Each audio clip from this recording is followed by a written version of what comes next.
A paz do Senhor, irmãos. Irmãos, não confundam liberdade diante de Deus, né, com aberrações. Hoje em dia, quando eu falo assim, eu falo generalizando. Estou generalizando. Falando todas as igrejas, mas eu sei que tem igrejas que são, né, corretas. São igrejas que buscam a Deus. E quando você chega, os irmãos estão de joelho orando. Entendeu? Eu já entrei em várias igrejas. Eu fiz um trabalho numa igreja, não vou dar nome aqui por ética. E quando eu chegava lá, parecia que era um shopping center. Os irmãos tudo batendo papo, conversando, inclusive o pastor, batendo papo, até isso lá em Portugal. E no Brasil é igual também. Uma igreja que eu fiz um trabalho no Brasil muito grande. Eu chegava lá, os irmãos estavam tudo batendo papo. Agora, uma igreja que eu congreguei, né, que é a minha igreja até hoje no Brasil, quando eu chegava lá, os irmãos estavam de joelhos, orando a Deus. E quando eu chegava, eu sentia a presença de Deus na porta da igreja. Eu precisava entrar na igreja. Quando eu chegava na porta, eu sentia a presença de Deus, porque os irmãos estavam buscando a face de Deus. Bom, eu quero falar sobre as aberrações hoje em dia dentro da casa de Deus, se é que podemos chamar casa de Deus. Tem gente aí, rapaz, que é brincadeira, dançando, dizem que é dançando no espírito. Isso é até uma aberração, é até uma afronta dizer que uns caras desses aí estão dançando no espírito. O cara dança tipo Michael Jackson, o cara dança com o trejeito do mundo, uns rebolam e dizem que estão dançando no espírito. E a igreja, o líder da igreja, nada fala e nada faz. Não repreende, não exorta, deixa, sabe por quê? Porque muitos são dizimistas. São dizimistas, não oferta, aquele irmão lá não toca nele. Se tocar, já viu, né? Você é inimigo do pastor. Então, irmãos, hoje em dia tem muita gente subindo no púlpito, contando piadas, entendeu? E às vezes até com duplo sentido, né? Pastores aí conhecidos, né? Contam piada no púlpito. E as pessoas gostam, riem, como se Deus estivesse aceitando aquilo. Ah, besteira, pode falar o que quiser, pode fazer o que quiser. Eu acho que sim, entendeu? Sabe por quê? Porque não é casa de Deus. Se fosse casa de Deus, não poderia. Então tem muita comunidade, muitas igrejotas, entendeu? Que estão fazendo essas coisas, esse tipo de movimento, querendo trazer o mundo para dentro da igreja. Cara, isso já é, no passado, eu fiz trabalho fui participar de um congresso.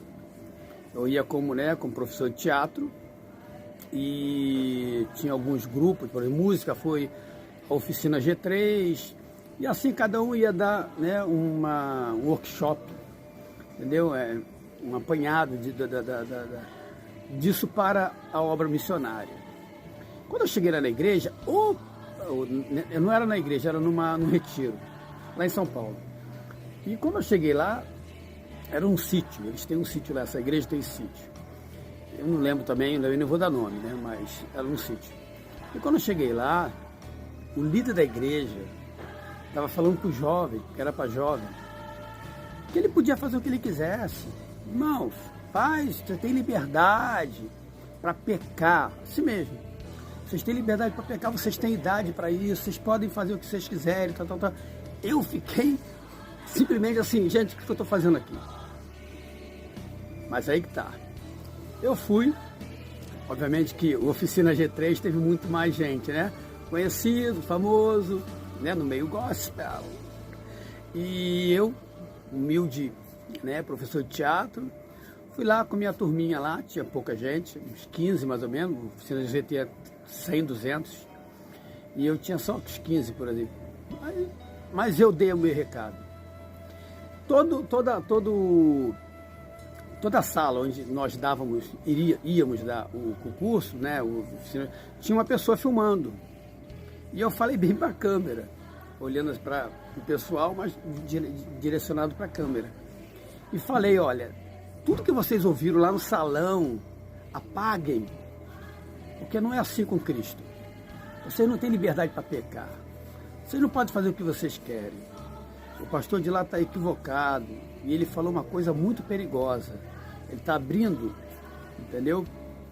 uma brecha muito grande para vocês irem para o inferno. Eu falei, não é assim com Cristo. E as pessoas que estavam comigo, a maioria, muitos ficaram parados ouvindo, outros concordaram.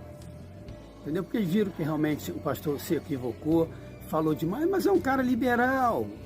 Está cheio de pastor liberal, cuidado. Pastor que é a favor de muita coisa errada. A favor do homossexualismo, a favor do aborto. Está cheio de aberrações dentro da igreja. Agora, por quê? Porque estamos indo para o final dos tempos. Esses lobos hão de aparecer, e muitos, hein? Haverá um lobo devorador no meio das ovelhas, disse o Senhor Jesus. Entendeu? Haverá joio no meio do trigo, também haverá lobos devoradores no meio das ovelhas. Vocês estão esperando quem? Você fala de um pastor, tem gente que fala assim, ó, cuidado para não ficar falando de pastor, entenda? Eu tenho muito temor de falar de um homem de Deus. Eu sei que é um homem de Deus, eu nunca falaria de um homem de Deus, um pastor de verdade. Mas quando a gente fala de alguém, que eu dou o nome, eu tenho certeza absoluta, não é pastor, não é homem de Deus, não é mulher de Deus. Eu tenho convicção quando eu falo. Então, agora, se Deus quiser tratar, é comigo que Ele vai tratar, entendeu? Entre eu e Deus. Eu falo mesmo e eu sou assim, amém? Agora, está aqui. Essas aberrações dentro da igreja, muita coisa não é de Deus. Vocês não acordam, não abrem os olhos. Não aceite, gente. Nós estamos aqui para exortar. Sabia que Jesus disse para a gente julgar conforme reta justiça. Nós podemos julgar sobre a reta justiça de Deus. Entendeu? Você pode sim falar o que tem que ser falado, desde que seja com amor. Amém? Não é criticar por criticar, entendeu? Falar tudo. Você entenda, existe uma diferença entre fato e julgamento. O que a gente vê, o que a gente sabe é fato, não é julgamento. Você tem que exortar aquele irmão ou aquela irmã. Amém? Essa é a minha mensagem de hoje, esse é meu desabafo. Que palhaçada tá hoje. A gente subiu no púlpito contando piada. Hoje está uma bagunça a casa de Deus. Quer dizer, a casa desses deuses aí, de alguém, não é a nossa casa, entendeu? Mas que Deus possa dar sabedoria, entendimento, que nós estamos precisando de discernimento, irmãos. Peça discernimento a Deus e Ele dá, para você saber olhar com os olhos espirituais e saber quem é e quem não é. Amém? Que Deus abençoe a todos, em nome de Jesus.